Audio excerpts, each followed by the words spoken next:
Cut out வைக்கக்கூடாது, banners வைக்கக்கூடாது, பெரிய பெரிய பேனர்ஸ்லாம் வைக்கக்கூடாதுன்னு திமுகவினர் சொன்னாங்க.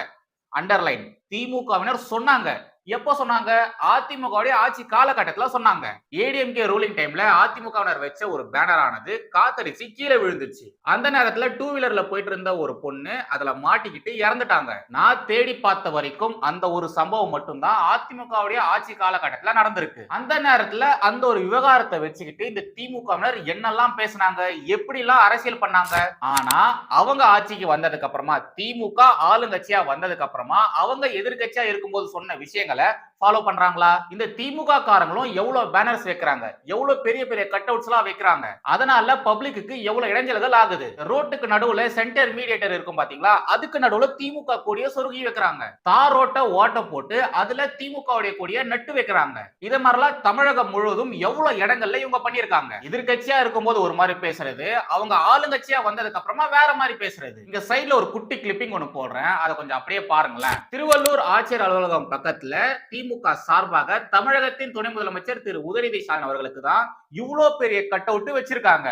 அதுவும் நடு ரோட்ல வச்சிருக்காங்க. நல்லா பாருங்களேன், அங்க இருக்கக்கூடிய ஸ்ட்ரீட் லைட்டை விட அந்த கட் அவுட் அதை விட பெருசா இருக்கு. ஸ்ட்ரீட் லைட்டை விட பெருசா இருக்கு. அந்த கட் அவுட் காத்துல ஆடி ஆடி ஆடி ஆடி அந்த ரோட்ல போற வாகனங்கள் மேலேயே விழுந்திருக்கு. இத பார்க்கும் போதே எவ்வளவு பயங்கரமா இருக்கு பாத்தீங்களா? ஏதோ பாகுபலி படத்துக்கு செட்டு போட்ட மாதிரி எவ்வளவு பெருசா கட் அவுட் வச்சிருக்காங்க பாருங்களேன். 2 நாள் முன்னாடியே இந்தந்த இடங்கள் எல்லாம் மழை பெய்யறதுக்கு வாய்ப்பு இருக்குன்னு சொன்னதுக்கு அப்புறமாவும் ஏங்க இவங்க இவ்வளவு பெரிய கட் அவுட்டா நடு ரோட்ல வச்சிருக்காங்க? இந்த சம்பவம் குறித்தான செய்தியை தமிழக ஊடகங்கள்ல போட்டிருக்காங்க. ஆனா கொஞ்ச நேரத்திலே அந்த செய்தியை டிலீட்டும் பண்ணிட்டு இருக்காங்க. நடுவுல என்ன நடந்ததுன்னு தெரியல.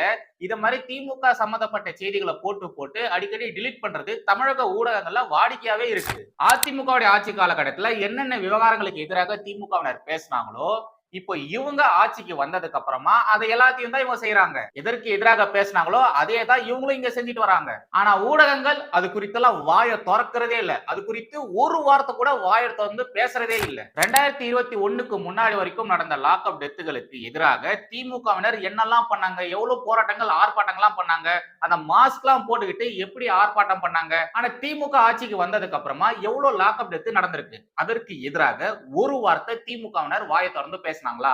அதே மாதிரி இந்த பொள்ளாச்சி பாலியல் விவகாரம் குறித்து திமுகவினர் என்னெல்லாம் பண்ணாங்க, எப்படி எல்லாம் அரசியல் பண்ணாங்க, அதிமுகவுக்கு எதிராக என்ன மாதிரியான அரசியல் எல்லாம் பண்ணாங்க. ஆனா இப்போ தமிழகத்துல இருக்கக்கூடிய பெண்களுடைய பாதுகாப்பு எப்படி இருக்கு? அண்ணா பல்கலைக்கழக வளாகத்துல ஒரு பெண்ணுக்கு ஒரு கொடூரமான விஷயம் நடந்திருக்கு. ஸ்கூல் படிக்கக்கூடிய குழந்தைகளுக்கும் அது மாதிரியான கொடூரங்கள் நடந்துட்டு இருக்கு. ஆனா இதுவரைக்கும் திமுகவினர் அதற்கு எதிராக ஒரு வார்த்தை பேசினாங்களா? என்ன சொல்லி என்னங்க பிரயோஜனம்? ஓட்டு போடக்கூடிய மக்கள் அவங்க திருந்தணுமே. எப்பொழுதும் எதிராசன் வடிவழகு என் இதய தொழுதால் இல்லை எனக்கெதிர் இல்லை எனக்கெதிர் இல்லை எனக்கெதிரே. ஸ்ரீமதே ராமானுஜாய நமஹா. எனதருமை தேசியவாதிகள் அனைவருக்கும் வணக்கம்.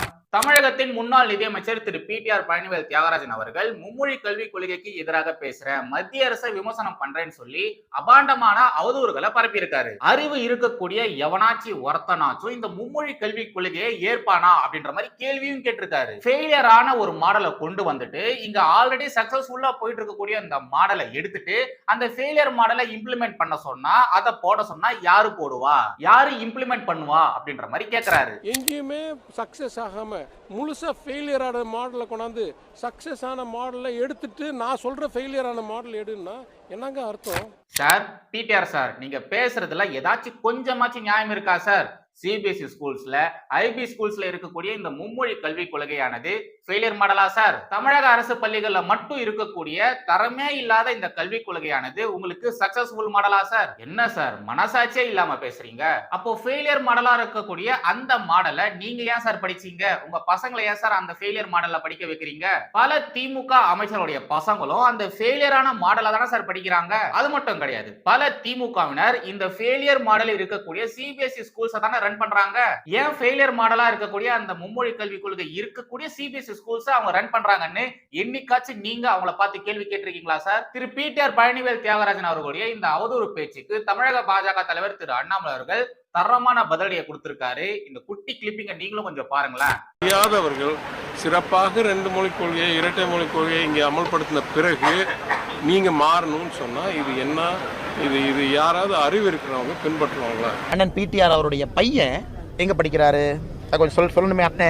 போய் நான் டிவியில போய் பேசுவேன், நான் வந்து வாய் திறந்து பேசுவேன், மதுரை பத்திரிகையாளர் சந்திப்பில் போய். ஏன்னா அறிவுள்ளவர்களான ஒரு வார்த்தையை கேட்டிருக்காரு ஒரு அமைச்சர், வந்து அறிவுள்ளவர்கள் ஏற்றுக்கொள்ள மாட்டார்கள் சொன்ன பிறகு அந்த அமைச்சர்கிட்ட திரும்ப நான் கேட்கிறேன், உங்களுடைய மகன் இந்திய குடிமகனா? முதல் கேள்வி. அமெரிக்க குடிமகனா? இரண்டாவது கேள்வி. இந்த 2 கேள்விக்கு பதில் சொல்லிட்டு உங்கள் மகன் எந்த பள்ளியில படிக்கிறான்? அப்ப உங்க மகன் 3 மொழி சொல்லிக் கொடுக்கக்கூடிய பள்ளியில படிக்கிறானா?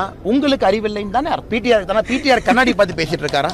விமான நிலையத்தில் இறங்கணுன்னே ஒரு கண்ணாடி எடுத்து கண்ணாடி பார்த்து பத்திரிகையாளர் பேர். ஆனால் தமிழ்நாடை பொறுத்தவரை எல்லா அமைச்சர்களுடைய குழந்தைகள், பேர குழந்தைகள் எல்லோருமே 3 மொழியில தான் படிக்கிறாங்க. தமிழகத்துல இருக்கக்கூடிய எல்லா திமுக அமைச்சர்களுடைய பசங்களும் பேர பசங்களும் இந்த மும்மொழி கல்விக் கொள்கையில தான் படிக்கிறாங்க. அறிவு இருக்கக்கூடியவர்கள் யாராச்சும் இதை ஏற்பாங்களான்னு கேட்கிறாரு. அப்ப அவருக்கு அறிவு இருக்கா அப்படின்ற மாதிரி அண்ணாமலை அவர்கள் கேள்வி கேட்டிருக்காரு. அது மட்டும் இல்லாம திரு பிடிஆர் அவர்கள் இங்க என்ன சொல்றாரு, சிறப்பான கல்விக் கொள்கை இந்த இருமொழி கல்விக் கொள்கை, அது இருக்கும்போது எதுக்கு எங்களுக்கு மும்மொழி கல்விக் கொள்கைன்னு கேட்கிறாரு. அப்ப அந்த சிறப்பான கல்விக் கொள்கையில ஏன் இந்த திமுகவினர் அவங்களுடைய பசங்களை படிக்க வைக்க மாட்டேன்றாங்க, அவங்களுடைய பேர பசங்களை படிக்க வைக்க மாட்டேன்றாங்க, அவங்க ஏன் அந்த இருமொழி கல்விக் கொள்கை இருக்கக்கூடிய பள்ளிகளை நடத்த மாட்டேன்றாங்க? இதுக்கு யாராச்சும் பதில் சொல்றாங்களா? இல்லையே, யாரும் சொல்றதே இல்லையே. சரி, திரு பிடிஆர் அவர்கள் இந்த மும்மொழி கல்விக் கொள்கை ஒரு ஃபெயிலியர் மாடல்னு சொல்றாரு இல்லையா? அப்போ இவரு அவருடைய ஸ்கூல்ஸ் அண்ட் காலேஜஸ் எந்த மாடல்ல படிச்சிருக்காரு அப்படிங்கறத பார்க்கலாமா? இந்த ஸ்கிரீன்ஷாட்டை பாருங்க. Following is schooling at the Lawrence school, Laudale and Vikasa School, Madurai, Tyagarajan. He graduated with a degree in chemical engineering from the National Institute of Technology, Tiruchirappalli. அதாவது sir எந்த ஒரு அரசாங்க பள்ளிகளிலும் படிக்கவே இல்லை, இருமொழி கல்வி இருக்கக்கூடிய அந்த ஒரு பள்ளிகள்ல இவர் படிக்கவே இல்லை. காலேஜும் பாத்தீங்கன்னா அத மாதிரிதான். என்ன சார் இது, என்னது இது, அறிவு இருக்கிறவன் இந்த மும்மொழி கல்வி கொள்கை ஏற்பானான்னு கேட்டிருக்கீங்க. ஆனா நீங்களே அந்த கல்விக் கொள்கை தானே படிச்சிருக்கீங்க, அந்த ஃபெயிலியரான மாடலை தானே படிச்சிருக்கீங்க. அந்த லாரன்ஸ் ஸ்கூல்னு சொன்ன பாத்தீங்களா, அந்த ஸ்கூல்ல என்னென்ன மொழிகள் கத்து கொடுக்குறாங்கன்னா ஹிந்தி, சன்ஸ்கிரித், பிரெஞ்சு, இத மாதிரி இங்க இருக்கக்கூடிய மொழிகளும் வெளிநாட்டு மொழிகளும் கத்துக் கொடுக்குறாங்க. அந்த ஸ்கூல்ல தான் நம்முடைய பிடிஆர் பழனிவேல் தியாகராஜன் அவர்கள் படிச்சிருக்காரு. ஃபெயிலியர் மாடல்னு சொன்ன அந்த மாடல்ல தான் நம்முடைய பிடிஆர் அவர்கள் படிச்சிருக்காரு. அடுத்ததாக தமிழகத்தை சேர்ந்த காமெடி பீஸ் கம்யூனிஸ்டுக்கு வாயில செருப்ப கவ்வ கொடுத்து சும்மா அடி வெளுத்து வாங்கியிருக்காரு பாஜகவை சேர்ந்த திரு எஸ் டி சூர்யா அவர்கள். ஃபர்ஸ்ட் இந்த குட்டி கிளிப்பிங்க பாத்துறீங்களா? எங்கள் பொது சொத்தில் உருவான ஒவ்வொரு கல்வி நிலையத்தையும் விற்பதற்கான ஏற்பாடு அனுமதிக்க முடியாது. எனவே இது காட்டுமிராண்டி காலத்தை நோக்கி, அன்சிவிலைஸ்டு காலத்தை நோக்கி தர்மேந்திர பிரதானும் சங் பரிவாரும் இழுத்து செல்ல முயற்சிக்கிறார்கள். அழிக்க மாட்டாங்க. இந்த அன்சிவிலைஸ்டு சட்டம் அமலாக்கப்பட்டிருக்குன்றதை இங்க தெரிஞ்சுக்கிட்டு மாநில உரிமை கேரளால இது மாநில ஆக்ட் ஏற்கனவே அமல்ல இருக்கு. அங்க ஒண்ணு குடிமுடிக்கு போயிடல. நீங்க திமுகவுக்காக தெரிஞ்சுக்குவாங்க. குஜராத் உதாரணத்தை சொல்லுங்க. குஜராத் உதாரணத்தை சொல்லுங்க. இம்ப்ளிமெண்ட் பண்ணிருக்கீங்களா இல்லையா? ஆமா, கேரளால பண்ணிருக்கீங்களா இல்லையா? அன்சிவிலைஸ்டு ஆக்ட்னா எப்படி பினராயி விஜயன் முட்டாள்னு சொல்றீங்களா? இந்த முறையை முட்டாள்னு சொல்றீங்களா? சூர்யா மாநிலம் தானே அமல்படுத்தி சூர்யா நியூ எஜுகேஷன் பாலிசியை மாநிலம் அமல்படுத்தி இருக்கா இல்லையா? அதுக்கு பதில் சொல்லுங்க. நரேந்திர மோடி முட்டாளா? நரேந்திர மோடி முட்டாளா? நரேந்திர மோடி முட்டாளா? சூர்யா சொல்லுங்க.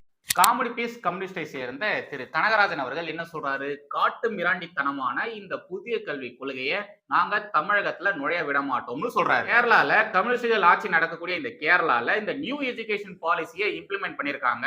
அப்போ பினராயி விஜயன் என்ன முட்டாளா அப்படின்ற மாதிரி நாக்கு புடுங்குற மாதிரியான கேள்வியை திரு சூர்யா அவர்கள் கேட்டிருக்காரு. கேட்கிற கேள்விக்கு பதில் சொல்ல திராணி இல்லாம பாருங்களேன், சம்மந்தமே இல்லாம நரேந்திர மோடி அவர்கள் இழுக்கிறாரு. இவங்க எப்பவுமே இப்படிதான், பதில் தெரியலன்னு வச்சுக்கோங்களேன், நீ என்ன ஒழுங்கா, நீ மட்டும் ஏன் அப்படி பண்ற, உங்ககிட்ட அவ்வளவு குறைகள் இருக்கே சொல்லிட்டு நம்ம முதுக பார்க்க சொல்லுவாங்க. முதல்ல உங்ககிட்ட கேள்வி கேட்டா கேட்கிற கேள்விக்கு ஃபர்ஸ்ட் பதில சொல்லுங்க. அது சொல்றதுக்கு துப்பு கிடையாது. வந்துட்டாங்க என்னென்னத்தையோ சம்பந்தம் இல்லாம பேசுறதுக்கு. முரண்பாடுகளின் மூட்டை தான், ஒட்டுமொத்த மூட்டை தான் இந்த காமெடி பீஸ் கம்யூனிஸ்டுகள். கேரளால இந்த காங்கிரஸ் காரங்களும் கம்யூனிஸ்ட் காரங்களும் அடிச்சுப்பாங்க, ரத்தம் சொட்ட சொட்ட அடிச்சுப்பாங்க. ஆனா தமிழகத்துல பாருங்களேன், ஏதோ ஒட்டி பிறந்த இரட்டை குழந்தைகள் மாதிரி ஒன்னாவே சுத்திட்டு இருப்பாங்க. கழுதை தேஞ்சி கட்டெரும்பான கதைன்னு ஒரு பழமொழி சொல்லுவாங்க பாத்தீங்களா, அது யாருக்கு பொருந்ததோ இல்லையோ இந்த கம்யூனிஸ்டுகளுக்கும் காங்கிரஸ்காரங்களுக்கும் பக்காவா பொருந்தும். 100% பக்காவா பொருந்தும். இவங்க எப்பவுமே இப்படிதாங்க, ஒரே மாதிரி பேசவே மாட்டாங்க. ஒரு இடத்துல ஒரு மாதிரி கூவுவாங்க. இது மாதிரி இவங்க எப்ப பார்த்தாலும் மாத்தி மாத்தி பேசுறதுனாலதான் மக்கள் இவங்களை ஒதுக்கி வச்சுட்டாங்க. இவங்களெல்லாம் நம்ம கிட்ட சேர்க்கவே கூடாதுன்னு சொல்லி ஒதுக்கி வச்சுட்டாங்க. ரைட், கடைசியாக 2 துணுக்கு செய்திகள் இருக்கு. அதை பார்த்துட்டு இந்த வீடியோ முடிச்சுக்கலாம். ஃபர்ஸ்ட் இந்த ஸ்கிரீன்ஷாட்டை பாருங்க. பாலியல் புகார் 25 ஆசிரியர்கள் டிஸ்மிஸ். 25 ஆசிரியர்கள். திண்டுக்கல், திருச்சி, நீலகிரி, புதுகை, விழுப்புரம், தருமபுரி, நெல்லை மாவட்டங்களில் தலா ஒரு ஆசிரியர் என 7 பேர் தொடக்க கல்வித்துறையில் 15 ஆசிரியர்கள் என மொத்தம் 25 பேர் டிஸ்மிஸ். பணி நீக்கம் செய்யப்பட்டவர்களின் சான்றிதழ்களை ரத்து செய்யும் பணியில் மாவட்ட முதன்மை கல்வி அலுவலர்கள். கடந்த 3 ஆண்டுகளில் 238 ஆசிரியர்கள் பாலியல் குற்றச்சாட்டுகளில் சிக்கியுள்ளனர். கடந்த 3 ஆண்டுகளில் எத்தனை ஆசிரியர்கள் பாருங்களேன். குழந்தைங்க அதிக நேரம் ஸ்பெண்ட் பண்றது ஸ்கூல்ஸ்ல தான். ஆனா அந்த ஸ்கூல்ஸ்ல இருக்கக்கூடிய ஆசிரியருடைய லட்சணம் எப்படி இருக்கு பாருங்க. இத மாதிரியான ஆசிரியர்கள் இருந்தாங்கன்னா நம்ம வீட்டு பசங்களை நம்ம எப்படிங்க தைரியமா ஸ்கூல்ஸ்க்கு அனுப்ப முடியும்? தமிழக முதலமைச்சர் திரு மு.க. ஸ்டாலின் அவர்கள் தயவு செய்து இத மாதிரியான விவகாரங்கள்ல இரும்பு கரம் கொண்டு இத மாதிரியான அயோக்கியர்களை அடக்கணும்னு மட்டும் நான் கேட்டுக்கிறேன். அடுத்ததாக இத பாருங்க. ரயிலை தூக்கிய பலுச்சிஸ்தான் கிளர்ச்சியாளர்கள். பாகிஸ்தானில் சென்ற எக்ஸ்பிரஸ் ரயிலில் கடத்தப்பட்ட 400 பேரில் 104 பேர் மீட்கப்பட்டுள்ளனர். குவாட்டா நகரில் இருந்து கைபர் பக்துவா சென்ற ஜாபர் எக்ஸ்பிரஸ் ரயில் நேற்று கடத்தப்பட்டது. 400 பயணிகளுடன் சென்ற எக்ஸ்பிரஸ் ரயிலை பலுச்சிஸ்தான் கிளர்ச்சியாளர்கள் கடத்தினர். சிறைப்பிடிக்கப்பட்ட ராணுவ வீரர்கள், போலீசார் என 30 பேர் கொல்லப்பட்டதாக கிளர்ச்சியாளர்கள் தகவல். அதாவது இந்த பாகிஸ்தான்லயே பாத்தீங்கன்னா 1008 பிரச்சனைகள் இருக்கு. எல்லா இடத்துலயுமே வம்புக்கு இழுத்து வச்சிருக்காங்க.